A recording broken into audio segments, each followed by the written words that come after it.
Shalom, salam berkat dari kami untuk pendengar sekalian. Saat ini pendengar akan diberkati dengan program Hari Ini Harinya Tuhan bagian yang ke-8. Sebuah program rohani tentang doktrin Alkitab yang menolong kita untuk semakin tertanam dalam kebenaran firman dan bertumbuh dalam kemuliaan. Bersama hambanya, Pendeta Gilbert Lumwendong, STH. Banyak orang merasa doktrin Alkitab sebagai sesuatu yang membingungkan. Tetapi tahukah saudara bahwa doktrin Alkitab intinya adalah memahami Alkitab dengan benar, dengan pemahaman yang sistematis, sehingga kita terus dapat tertanam di dalam kebenaran firman, sehingga kita terus bertumbuh di dalam kemuliaan Allah. Buka hati saudara sekalian untuk menerima berkat-berkat firman-Nya hari ini. Semangat adalah modal utama untuk meraih mujizat. Karena saudaraku yang kasih dalam Tuhan, kalau kita masih ada semangat, berarti kita ada pengharapan. Kalau kita ada pengharapan, berarti kita ada iman. Dan kalau ada iman, berarti ada mujizat. Nah, persoalan dengan banyak orang, mereka sudah kehilangan semangat. Ada banyak orang untuk maju saja udah gak ada semangatnya. Untuk meraih mujizat aja udah gak ada semangatnya. Ya udahlah, pendeta, memang hidup kita udah begini, mau diapain? Rumah tangga kita udah begini, memang mau diapain? Karena ekonomi kita memang udah begini, mau diapain? Masa muda kita memang udah begini, mau diapain? Nah, saudara gue yang kasih dalam Tuhan, sebetulnya yang Tuhan cari dari kita tuh semangat. Karena waktu kita udah ada semangat, maka otomatis ada pengharapan. Karena ada pengharapan berarti ada iman. Nah, kalau ada iman, Tuhan bisa bekerja sesuatu. Tapi kalau semangat saja sudah tidak ada, bagaimana kita bisa punya iman? Jangan bilang sama saya, pendeta, saya sih punya iman, saya sih percaya gitu, tapi aduh, hari-hari ini saya udah gak ada semangat lagi deh, udah masa bodoh deh, apa yang terjadi mau terjadilah, saya sih beriman lah, Tuhan baik sama saya. Loh, saudara gue yang kasih dalam Tuhan, itu tandanya bukan beriman, itu tandanya kita sudah mulai putus asa. Karena orang-orang yang beriman, dia selalu bersemangat menantikan sesuatu dari Tuhan, bahwa Tuhan tetap melakukan yang terbaik buat hidupnya. Itu sebabnya Daud bilang begini, sekalipun ayahku ibuku meninggalkan aku, tapi Tuhan menyambut aku. Daud menghadapi Goliat. Saudaraku yang kasih dalam Tuhan, sebetulnya Daud punya semangat untuk bertanding, untuk maju, untuk berperang melawan Goliat. Semangat itu yang kemudian menumbuhkan pengharapan. Pengharapan itu yang menumbuhkan iman. Iman itu yang mengerjakan mujizat. Haleluya. Selamat datang dalam program kita hari ini, Harinya Tuhan. Sebuah program rohani yang membawa kita untuk masuk dalam pemahaman tentang firman Tuhan, sehingga kita berjalan, kita melangkah dalam hidup ini hanya berdasarkan oleh firman Tuhan. Karena jika firman Tuhan menjadi dasar kehidupan kita, saya percaya itu dasar kehidupan yang teguh, yang membuat kita tidak goyah menghadapi tantangan zaman ini. Haleluya. Kita mau bicara tentang satu kalimat penting, yaitu bangkitlah Petrus. Nah, saudaraku yang kasih dalam Tuhan, kita tahu bahwa ketika murid-murid dipenuhi dengan Roh Kudus, dampaknya, akibatnya, orang banyak mulai menyindir mereka, orang banyak mulai memfitnah mereka, orang banyak mulai menghakimi mereka dan berkata mereka mabuk oleh anggur manis. Tetapi saudaraku yang kekasih dalam Tuhan, yang menarik perhatian kita, murid-murid bukan justru ketakutan, murid-murid bukannya justru lari, murid-murid bukan coba menyembunyikan diri atau kompromi dengan keadaan dan bilang, oh enggak, kita tadi cuman lagi senang-senang, kita cuman ya lagi ngomong-ngomong seadanya. Oh enggak, sebetulnya enggak terjadi apa-apa. No, sama sekali tidak. Tapi yang menarik perhatian saya, murid-murid dimulai dengan Petrus mulai bangkit dan justru mulai menyatakan kebenaran di tengah situasi yang sukar seperti itu. Saudaraku yang kasih dalam Tuhan, inilah yang saya percaya jalan keluar untuk setiap orang percaya, bahwa kita harus bangkit. Kita bukan lari dari masalah, kita bukan bersembunyi dari masalah, tapi kita bangkit hadapi masalah, dan bersama dengan Kristus kita cakap menanggung segala perkara. Haleluya. Nah, hari ini kita masuk dalam pembahasan kita di Kisah Rasul pasal 2. Kisah Rasul pasal 2 ayat yang ke-14 sampai ayat yang ke-21. Kisah Rasul pasal 2 ayat yang ke-14 sampai ayat yang ke-21. Ini yang akan kita pelajari sama-sama. Saudara-saudara mau ambil Alkitab saudara, saya beri kesempatan untuk itu. Atau mau ambil alat tulis saudara, catatan saudara, untuk sama-sama kita mempelajari firman Tuhan dengan seksama, sehingga kita dapat mengambil mutiara-mutiara indah di balik firman Tuhan ini. Kisah Rasul pasal 2 ayat 14 sampai ayat yang ke-21. Demikian firman Tuhan. Maka bangkitlah Petrus berdiri dengan ke-11 rasul itu, dan dengan suara nyaring ia berkata kepada mereka, hai kamu orang Yahudi dan kamu semua yang tinggal di Yerusalem, ketahuilah dan camkanlah perkataanku ini. Nah, saudaraku harus perhatikan bahwa satu ayat sebelum ayat yang ke-14 adalah ayat ke-13. Dikatakan, tetapi orang lain menyindir, mereka sedang mabuk oleh anggur manis. Saudara bisa bayangkan, di tengah mereka coba memfitnah, menekan, coba menghakimi, bangkitlah Petrus berdiri dengan ke-11 rasul itu, dan dengan suara nyaring, bukan dengan takut-takut, bukan dengan lemah, tapi dengan suara nyaring yang berkata kepada mereka, hai kamu orang Yahudi, dan kamu semua yang tinggal di Yerusalem, ketahuilah dan camkanlah perkataanku ini. Orang-orang ini tidak mabuk seperti yang kamu sangka, karena hari baru pukul 9. Tetapi itulah yang difirmankan Allah dengan perantara Nabi Yoel.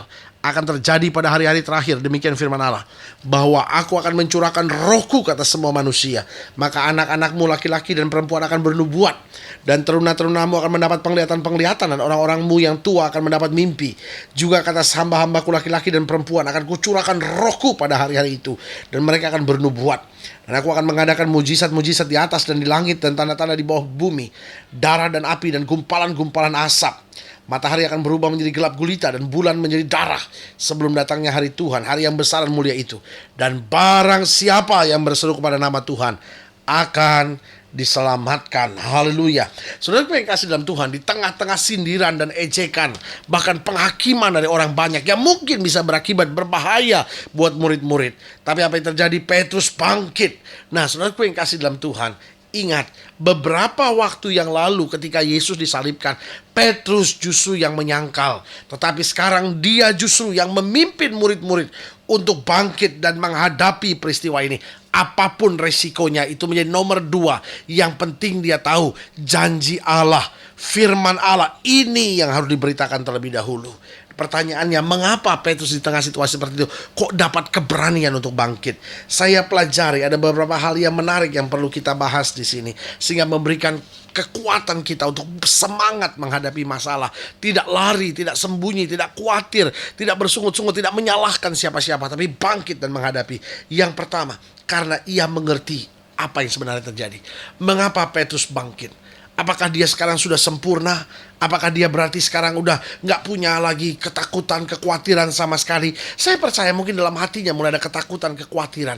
Tapi ada satu yang mengalahkan ketakutan dan kekhawatirannya, adalah semangat untuk tetap beriman, percaya, mengandalkan Tuhan dalam segala perkara. Mengapa dia bisa bangkit? Yang pertama, karena ia mengerti apa yang terjadi. Dia tahu persis ini adalah lawatan Allah. Saudaraku yang kasih dalam Tuhan, kenapa kita khawatir? Kenapa kita lari? Kenapa kita takut? Seringkali kita pikir, ini benar gak ya Tuhan ya?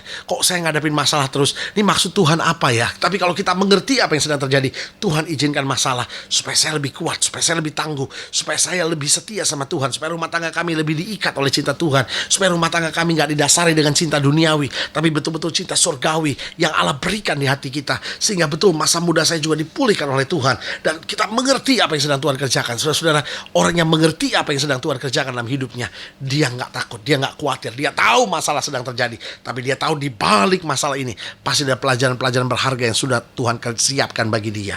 Jadi mengapa Petrus dapat bangkit? Yang pertama, karena ia mengerti apa yang sedang terjadi. Saudara-saudaraku yang kasih dalam Tuhan, kenapa kita nggak bangkit? Kenapa kita takut? Kenapa kita khawatir? Saya menemukan jawabannya kenapa sebetulnya itu terjadi. Intinya sederhana, karena kita sedang bingung. Tapi sebagai hamba Allah ini yang saya mau ingatkan, ayo kita mengerti apa yang terjadi, bahwa Tuhan gak pernah beri batu untuk anak-anak yang minta roti. Berarti waktu kita menghadapi masalah, kita bilang terima kasih Tuhan, ini roti yang akan menjadi makanan rohani buat saya, untuk saya bertahan kuat dan tangguh di dalam Tuhan.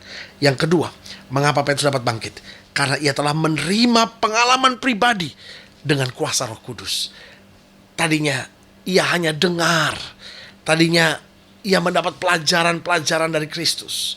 Tapi sekarang bukan hanya dia berjalan bersama Kristus, tapi sekarang Kristus di dalam dia melalui kuasa Roh Kudusnya. Saudaraku yang kasih dalam Tuhan, itu sebabnya setiap kita perlu bukan hanya dengar Yesus, bukan hanya terlibat dalam pelayanan, tapi punya pengalaman pribadi. Bahkan saya berani bilang begini, orang-orang yang terlibat dalam pelayanan tapi gak punya pengalaman pribadi dengan Roh Kudus adalah orang-orang yang berbahaya bagi pelayanan pekerjaan Tuhan.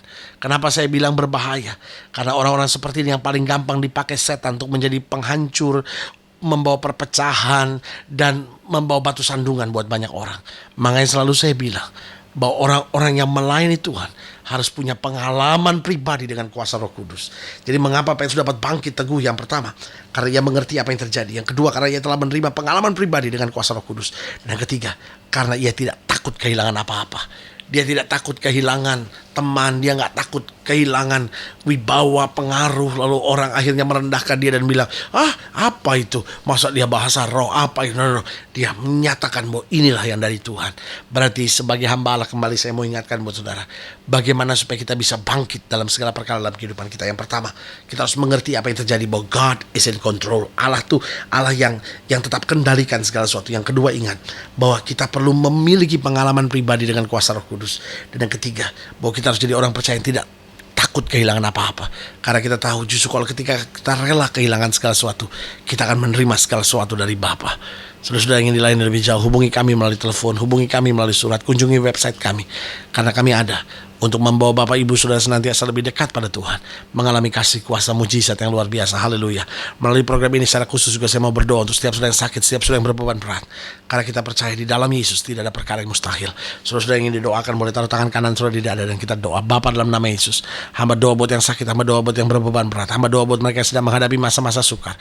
Hamba berdoa di dalam nama Yesus, Tuhan jamah, Tuhan pulihkan, Tuhan kerjakan mujizat, bangkitkan iman kami, bahwa kami masuk dalam kemuliaan-Mu senantiasa. Di dalam nama Yesus kami berdoa. Haleluya. Amin.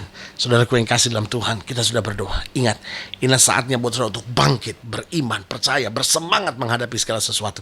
Karena kita tahu, orang yang berharap kepada Tuhan tidak pernah akan dipermalukannya. Doa saya menyertai saudara. Sampai berjumpa pada program berikut. Dan jangan lupa, jadikan hari ini harinya Tuhan. Haleluya.